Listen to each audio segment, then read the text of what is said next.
and welcome back to the channel. Today I am going to be doing a little bit of preparation for cold and flu season.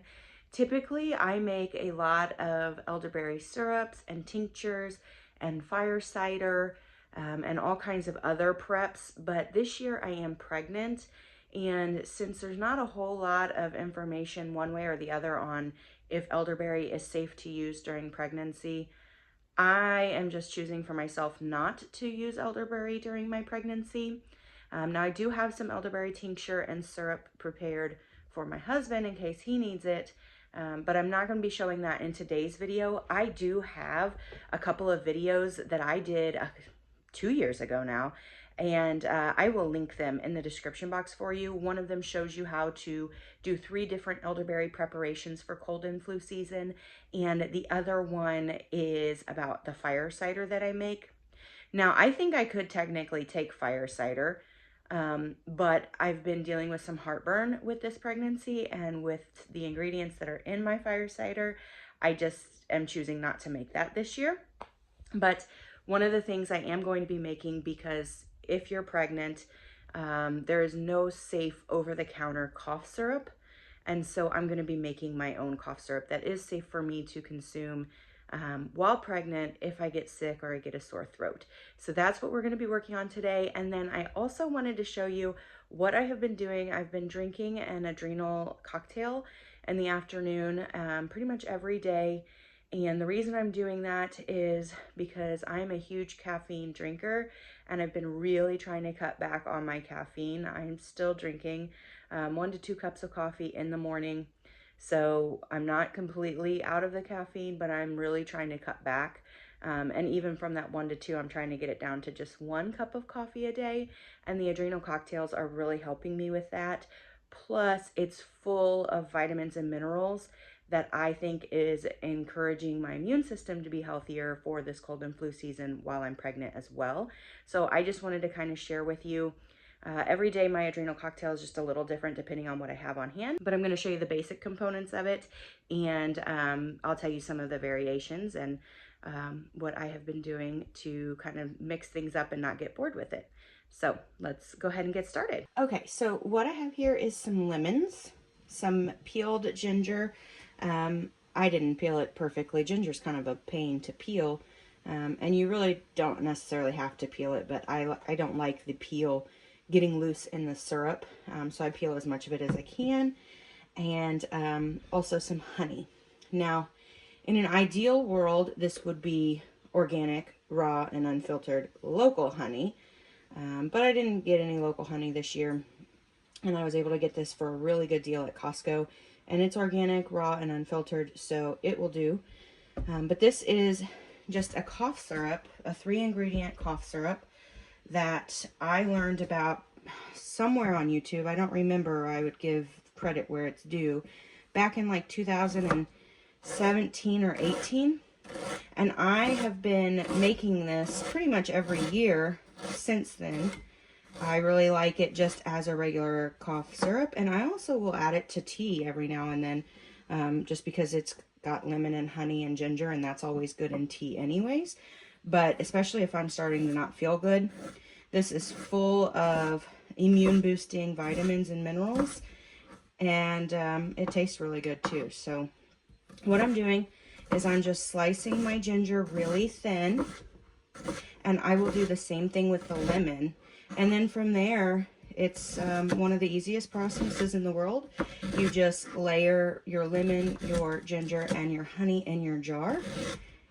And then you put it in the fridge. And after a couple of weeks, the juices from the lemon and the ginger will have thinned out that honey a little bit. And it's more of a syrupy consistency. And if you start to feel sick, you can take a spoonful of it if you have a sore throat, if you have a cough, or you can use it as a preventative, because like I said, it is full of immune boosting vitamins and minerals.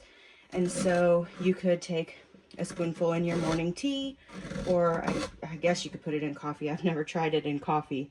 I'm not sure how the ginger would taste in coffee, but you could even just take a spoonful of it by mouth every morning as a preventative as well. Now, if I wasn't pregnant, I would be taking my elderberry tincture, a couple of drops of it as a preventative, and maybe even the elderberry syrup as well. But this year I won't be doing that. And these lemons, I have washed these, and so they are ready to go. You do not have to peel your lemons. In fact, I encourage you not to peel them because a lot of the minerals and vitamins are in this peel. And so what I do is I do cut the ends off, and I'll just throw them in my scrap bowl over here where the ginger peels are, because I don't like that necessarily in my jar. I'm not super picky about getting the seeds out. As you can see, I'm kind of cutting through the seeds anyways. But if you wanted to, you could take the time to get the seeds out. I just really don't have the patience for it. And it doesn't mess with anything. So as I'm taking the syrup, if I notice there's a seed in what I'm going to be taking, I just take that seed out at that time. But you can do it however you want to do it.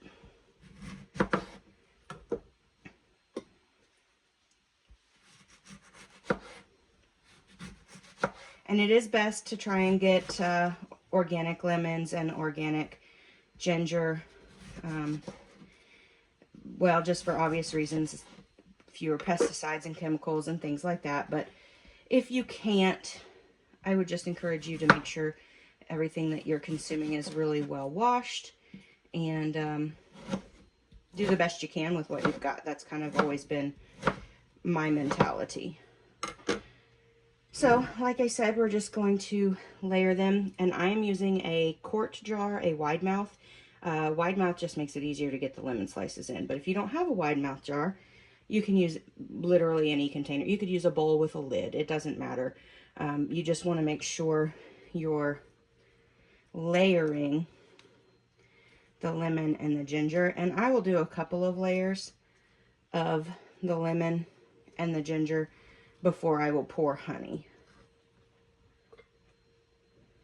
But I will essentially just do that until the jar is full.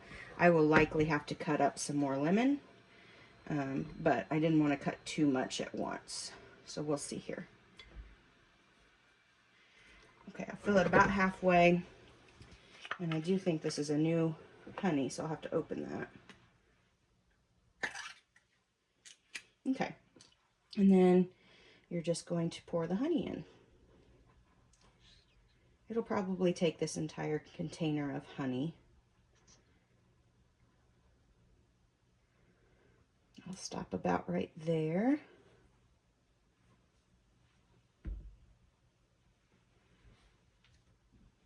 And I'll just kind of try to get the honey to move down. Let me get a knife. I've learned that a butter knife works really good for this part of it, because you can just slide it in and kind of move things around to get the honey to go down between the lemons and ginger. And then I will just keep filling. And this does not have to be perfect. If you're a little bit more OCD than I am, sometimes I'm OCD. It doesn't really make sense when my OCD kicks in versus when it doesn't. But if you wanted to layer it really pretty, you could do that. At the end of the day, though, it's not really going to matter because this is all going to get mixed up. The point is to just have some alternating layers. And I don't think I'm going to have to cut up any more lemon, so that worked out really well. And then I'll just pour some more honey until this is all the way covered. You do want it to be completely covered because, well, the honey is going to prevent the lemon and the ginger from spoiling.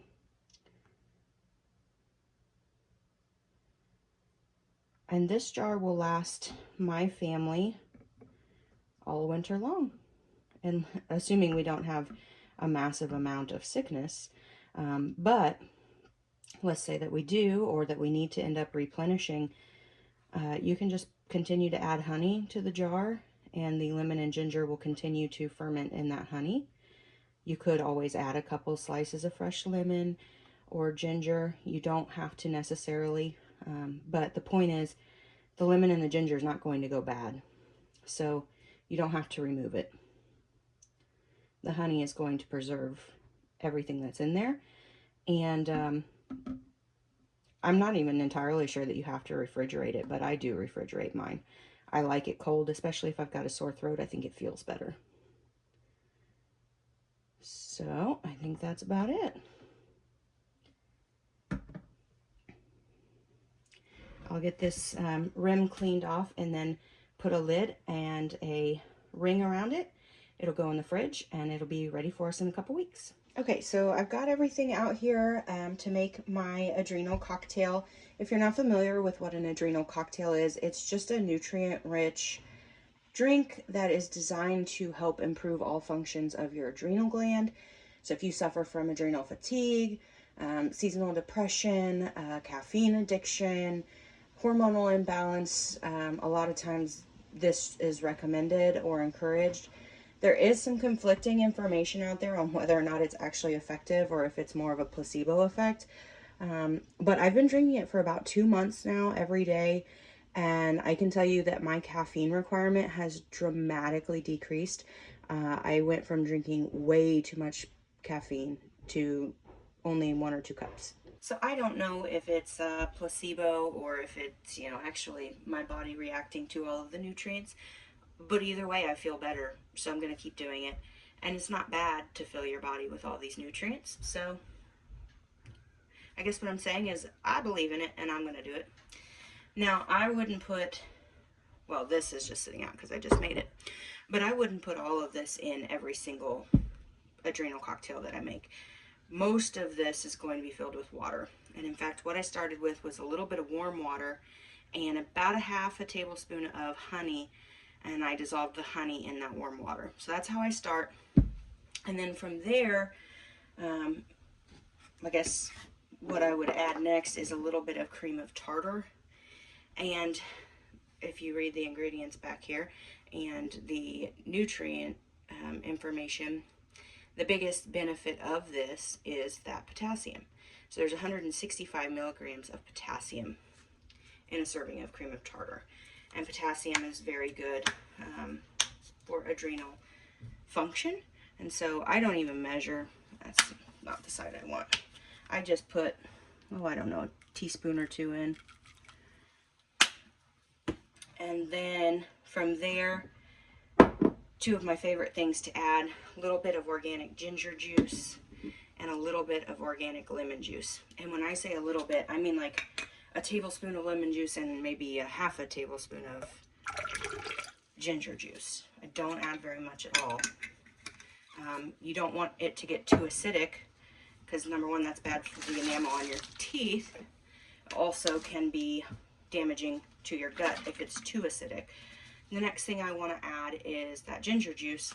And ginger juice is also really good at helping regulate blood sugars. And I have passed my gestational diabetes test, and I don't know if it's 100% because I just don't have gestational diabetes, or I've been drinking a lot of ginger juice and keeping my sugar levels in line. Now, I'm not a diabetic just normally, even when I'm not pregnant. So, and I wasn't diagnosed with gestational diabetes with my last pregnancy. So I wasn't really expecting to have gestational diabetes, but I wanted to do everything in my power to make sure that I didn't end up with it, which is also a catch-22 because really it's the placenta that decides whether or not you have it. So in either case, I wanted to at least feel like I've done what I could do and controlled what I could control to not get gestational diabetes. So now that I'm done with those 3 ingredients, so I've got, well, 4 I guess. I've got my water, my honey, cream of tartar, lemon juice, and ginger juice. The next couple of things that I would put in, a little bit of salt. I use pink Himalayan salt or Celtic salt, whichever one I have on hand. That's just really good for just magnesium and electrolytes in general. And because I'm using a real high quality salt, there's a lot of minerals in there. Sometimes I would add collagen. This is the only collagen I have right now. This is from the Wellness Company or the Wellness Box. Why can't I think of the name right now? I'll put it on the screen, but I'm not really a big fan of it. Number one, it's red in color. Here, I can open it up and show you. And I'm not sure why it's red in color. There's really no reason for it to be red in color. And I'm not a big fan of the fact that when I go to the back, I don't really, it's not a full list of ingredients. Oh, Melaleuca, that's the name of the company. A friend of mine sells Melaleuca, and so I ordered a few things, and I like the cleaning products.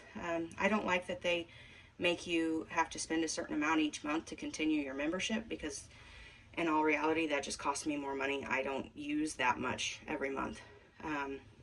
But my biggest disappointment, I guess, is their labeling doesn't seem to be all inclusive, and that's kind of a red flag for me. I want to know exactly what's in here and how much of it, and I just don't feel like I'm getting that. So I'm hesitant. I haven't added this to my drinks in quite a while. I think I've had it for 2 months and it's still half full. So I'm just not a big fan of this brand of collagen. I'll probably go back to either the Thrive Market brand of collagen, or Vital Proteins is one that I have used and liked as well. But I'm not going to put the collagen in today. I did go ahead and put my salt in. And the next couple of things I want to put in, I want to put some pineapple juice. Now, a big reason for this is potassium again, but also calcium and vitamin C, a little bit of iron, so that's always good. But I actually take, we'll talk about this in a minute, I take a supplement, organ supplement for my iron. But I don't want to add a whole lot. Like, this can will last me 3 or 4 days of my adrenal mocktails, because I don't want just a whole bunch of sugar. Again, I want the majority of this 40 ounces to be water. And so I will add just a little bit. And then some pure tart cherry juice. And this I actually got because here in a couple weeks, right now I am just about 31 weeks pregnant, and here at about 33, 34 weeks, I'm gonna go ahead and start drinking my red raspberry leaf tea. And I will add a little bit of this cherry juice to my red raspberry leaf tea, and probably not my adrenal cocktails at that time. But for today, I just wanted to add a little bit of it. So I'm gonna do just a little bit. And then I'm gonna go ahead and set that aside. And now I'm going to stir all of this together, and then I will just fill it up the rest of the way with water. But I want to get that cream of tartar and our sea salt really well combined.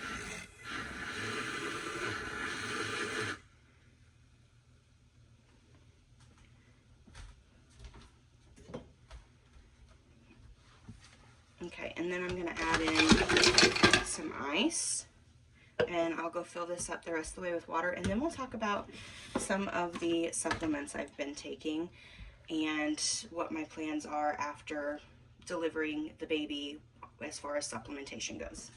Okay, so I filled that the rest of the way up with water. I'll kind of mix it around, put my lid on, and then I'll just drink this slowly this afternoon. I'll also drink it to take my supplements, which this is the prenatal that I am taking.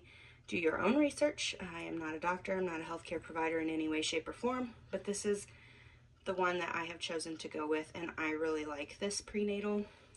So I take that every day. I've also started taking a beef organ complex to help with my iron and my blood supply, because some of the research I was doing on breastfeeding said that your blood volume is actually what controls your milk supply. And so I'm trying everything I can to make sure my iron looks good and that my blood levels are healthy. I'm trying to stay very hydrated, as well as getting that iron in.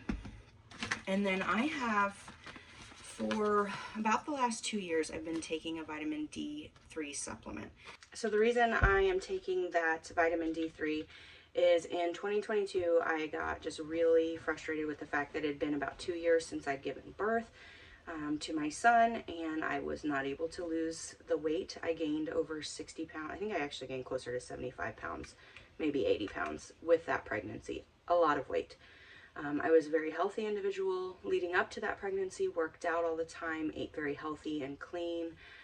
In fact, maybe I was a little bit too neurotic about it. I counted all my calories, my macros. I tracked everything that went in my mouth. I tracked all of my workouts. I was very healthy leading up to that pregnancy. And then I was concerned with that pregnancy of a miscarriage. I don't know why I was concerned. There was nothing wrong with my pregnancy. It was just a fear that I had in my head. And I stopped working out and I stopped doing all of the things that was taking care of me, which I know looking back was not the right move. But at the time I let the fear control me and I just stopped all of that.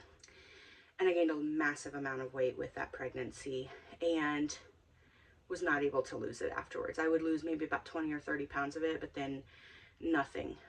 And no matter what I tried, nothing was getting me to lose that weight. And in fact, I still weigh that amount.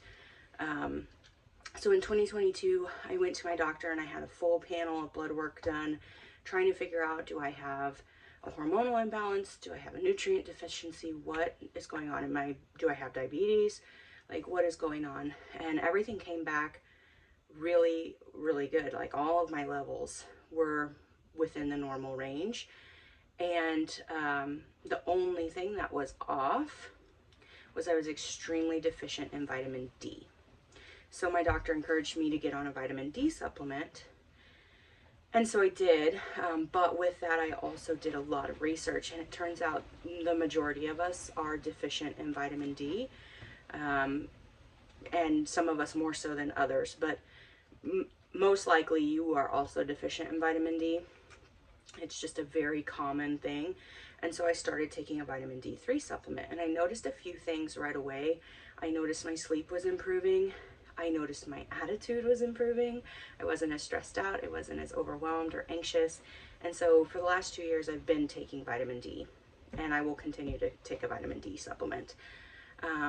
But what that did is it kind of triggered me to reading a lot more about hormonal imbalances. I've got a couple of different books that maybe if you guys are interested, I'll talk more about, but been reading a lot on hormone imbalances and gut health, and how gut health really does control every aspect of your health. And right before I got pregnant, I decided I was going to go on a gut health journey, healing my gut, taking a bunch of supplementation to get my nutrient levels back where they needed to be. And then I got pregnant, and I was so sick in my first trimester that I stopped doing all of those things. And then my second trimester, and so far in my third, I have felt really, really good. I've been trying to get back into doing some of the things that I know are safe to do while I'm pregnant. And so I'm feeling really pretty good. And this entire pregnancy, my weight gain has been so different than my last pregnancy. I am actually the same exact weight today as I was the day I found out I was pregnant, and I'm 31 weeks pregnant. So baby's developing healthy, so we're not concerned that I haven't gained. But I've been much more active. I worked a full-time job with my last pregnancy, and it was an office job, so I was at a desk for 10 hours a day. And like I said, I had stopped working out because I was afraid that working out at the level that I had been working out at, which was a pretty intense level, I thought I was going to cause myself to have a miscarriage. So I stopped. And I didn't do that with this pregnancy. Now, the first trimester, I was very, very, very sick, so I was in bed a lot. But once that passed, I was back on my Peloton, riding my Peloton bike, helping around the farm, keeping up with my 4-year-old. I've been very active with this pregnancy, and I've been very conscious of the nutrition that I'm feeding myself. And so we're not concerned that I haven't gained weight. In fact, we're very happy with it. My doctor's happy with it. I'm happy with it. And, you know, baby seems to be very healthy. So, with that being said, I do still plan to continue my gut health journey after baby comes, but I also plan to breastfeed. And so I don't want to do too much at once that might hinder my milk supply. So I'm taking it kind of slow.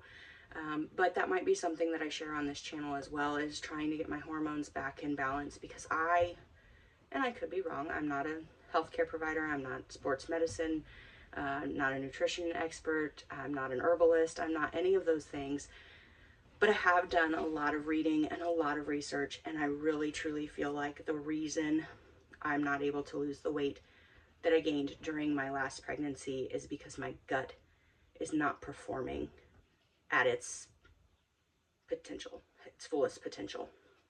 So that is what I will plan on doing. Obviously, I am in communication with my doctor, my healthcare provider, and I'm doing all of my own research, and I encourage you to do your own anytime you venture into a health journey. But after baby is born and we kind of get into our routine and make sure that, you know, everything is healthy for baby and I'm not doing anything to negatively affect the health of baby, I do plan on getting back into that. And so some of these supplements are a result of that, and I do have some other things that I plan on doing, like spirulina powder and some different protein smoothies and things like that.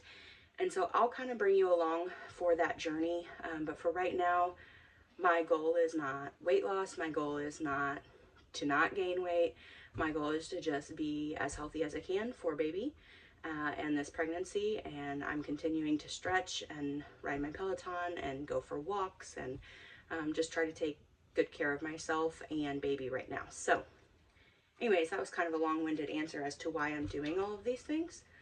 But yeah, if you guys are on a gut health journey, or if you're pregnant and you're taking some of the similar supplementation routes that I'm taking, I'd love to hear about it, especially if you're on the gut health journey, because I'd love to hear your experiences and some of the things that maybe worked for you and didn't work for you. Now, I am a little bit more of a holistic approach, but usually if you're on a gut health journey, you're going about it holistically. Not against anybody that's taking any medicines for weight loss or anything like that. But I just, for myself, this is the route that I have chosen. I'm trying to go as natural and homeopathic as possible, and learning along the way. So some things I'm realizing maybe aren't as beneficial, and I may cut them out. And then as I learn more, I may add more things in. But I think that's all I got for you today. I'm going to go ahead and start enjoying my adrenal cocktail, take my vitamins, and I've got some other work to do today. So I'm going to hop off here, and I just wanted to thank you guys so much for watching. I will catch you in the next video here very soon.